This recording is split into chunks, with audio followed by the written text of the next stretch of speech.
हरियाणा त्याग, धैर्य, शौर्य और सेवा का संदेश देने वाली धरती है।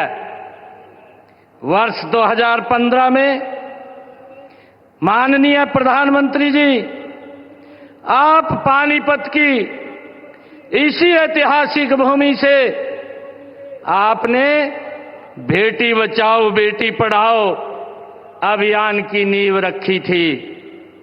आपने इसी कड़ी में आज ये दूसरी सौगात देश की बहनों को आज इसी पवित्र भूमि से दे रहे हैं।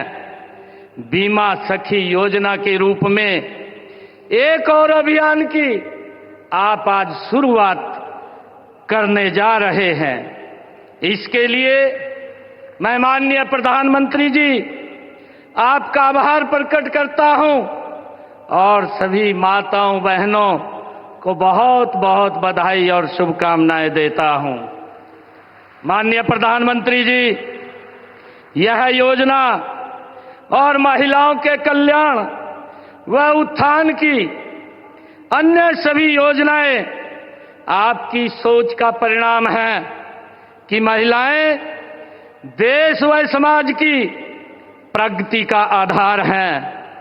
माननीय प्रधानमंत्री जी, आपने अपने शब्दों में कहा था, अगर भारत को विकसित करना है तो वह तब होगा जब इस देश की 50% जनसंख्या, जो कि नारी शक्ति है, यह सक्षम हो गई है। अगर वह देश की मुख्य धारा में आगे आई और देश की अर्थव्यवस्था का भाग बनती है तो इस देश का विकास निश्चित है। आदरणीय प्रधानमंत्री जी, आज बीमा सखी योजना के अलावा आपने हमें एक और बड़ी सौगात आज देने जा रहे हैं। हमारे हरियाणा के अंदर आपके कर कमलों से महाराणा प्रताप बागवानी विश्वविद्यालय के मुख्य कैंप का आज आप शिलान्यास करने जा रहे हैं। मैं इसके लिए आपका हार्दिक धन्यवाद करता हूं। आज आपके ओजस्वी विचार सुनने के लिए पुरुषों की बजाय हमारे हरियाणा प्रदेश से माताएं, बहनें और बेटियां इतनी भारी संख्या में आई हैं। मुझे आज से लगभग 9 वर्ष पहले का वो दृश्य याद आ रहा है जब आपने 22 जनवरी 2015 को इसी भूमि से बेटी बचाओ बेटी पढ़ाओ कार्यक्रम का शुभारंभ किया था।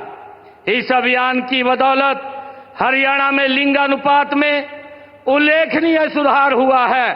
गर्व की बात है कि अब हरियाणा में लिंगानुपात की दर 871 से सुधरकर 916 हो गई है। मैं हरियाणा प्रदेश की जनता की ओर से आपको विश्वास दिलाता हूं कि हम बेटी बचाओ बेटी पढ़ाओ अभियान की तरह प्रधानमंत्री जी बीमा सखी योजना को भी सफल बनाने का गति से काम करेंगे। माननीय प्रधानमंत्री जी, महिला उत्थान में महात्मा ज्योतिबा फुले और माता सावित्रीबाई फुले की प्रेरणा के स्रोत हैं। उन्होंने महिला शिक्षा के लिए अनेक विरोधों के बावजूद डटकर काम किया था। उन्होंने उस समय कहा था कि यदि आप एक पुरुष को शिक्षित करते हैं तो आप एक व्यक्ति को शिक्षित करते हैं, लेकिन यदि आप एक महिला को शिक्षित करते हैं तो आप एक पूरे परिवार को शिक्षित करते हैं।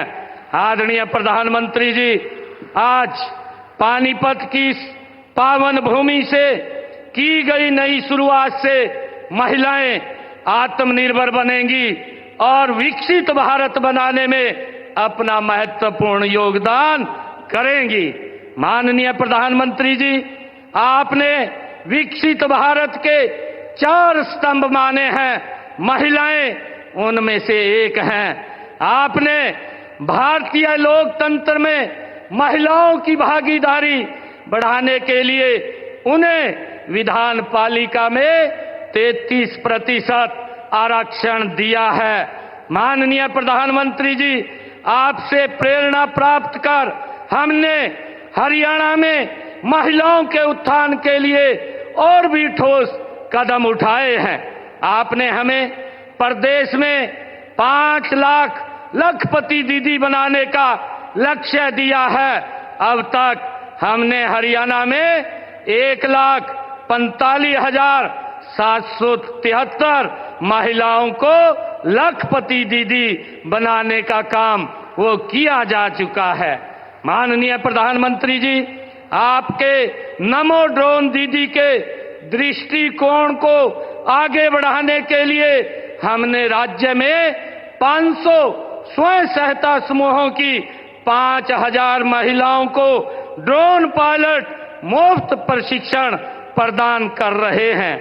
आदरणीय प्रधानमंत्री जी, बेटियों को घर के नजदीक ही उच्चतर शिक्षा प्रदान करने के लिए हरियाणा में हर 20 किलोमीटर के दायरे में कॉलेज खोले गए हैं।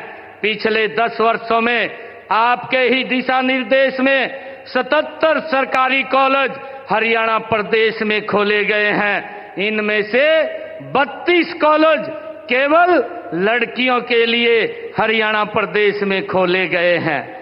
मुझे खुशी है आदरणीय प्रधानमंत्री जी, आपके ही दिशा निर्देश में हमने हर घर हर गृहिणी योजना में गरीब परिवारों में को हर महीने केवल 500 रुपए में गैस का सिलेंडर उपलब्ध कराने का निर्णय हमारी सरकार ने किया है। आदरणीय प्रधानमंत्री जी, प्रदेश में महिलाओं को स्वावलंबी बनाने के लिए उन्हें स्वयं सहायता समूह से जोड़ा जा रहा है। अब तक हरियाणा प्रदेश के अंदर 56,000 महिला स्वयं सहायता समूह बनाए गए हैं, जिनमें से 6,50,000 महिलाएं जुड़ी हैं। राशन डिपो के आवंटन में भी हमने हरियाणा में महिलाओं को 33% उसमें आरक्षण देने का काम किया है। आदरणीय प्रधानमंत्री जी, इसी प्रकार युवाओं के कल्याण के लिए रोजगार व कौशल विकास के कार्यक्रम चलाए जा रहे हैं। हमने अपने तीसरे कार्यकाल की शुरुआत में बिना पर्ची बिना खर्ची के 26,000 युवाओं और बेटियों को सरकारी नौकरी देने का काम ये हमारी सरकार ने किया है। मुझे खुशी है आदरणीय प्रधानमंत्री जी, मैं आपका विशेष धन्यवाद करता हूं कि आपने गत 29 अक्टूबर को रोजगार मेले में हमारी हरियाणा की इस पहल की सराहना करके हमें प्रोत्साहित किया है। हमने पंडित दीनदयाल उपाध्याय जी के अंत्योदय दर्शन पर चलते हुए गरीबों के लिए भी अनेक योजनाएं चलाई हैं।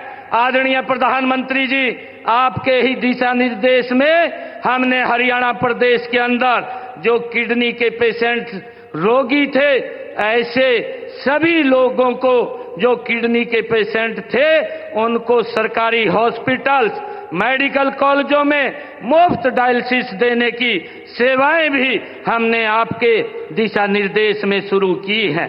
माननीय प्रधानमंत्री जी, आपने जो योजना 70 साल से अधिक आयु के बुजुर्गों के लिए आयुष्मान भारत योजना के तहत मुफ्त इलाज की सुविधा जो शुरू की है, उसका भी हमारे हरियाणा प्रदेश के अंदर एक लाभ मिल रहा है और उसमें हमारी माताएं जो 70 साल से ऊपर की हैं उनका फ्री में इलाज करने की योजना 5 लाख रुपए तक का आयुष्मान कार्ड देने का निर्णय जो आपने किया है वो सराहनीय है। माननीय प्रधानमंत्री जी, हम विकसित भारत बनाने में हरियाणा में अधिकतम योगदान के लिए कृत संकल्प हैं। इसी संकल्प के तहत प्रधानमंत्री बीमा सखी योजना में भी हम अपना अधिकतम योगदान करेंगे। माननीय प्रधानमंत्री जी का यहां पधारने के लिए मैं पुनः आभार व्यक्त करता हूं।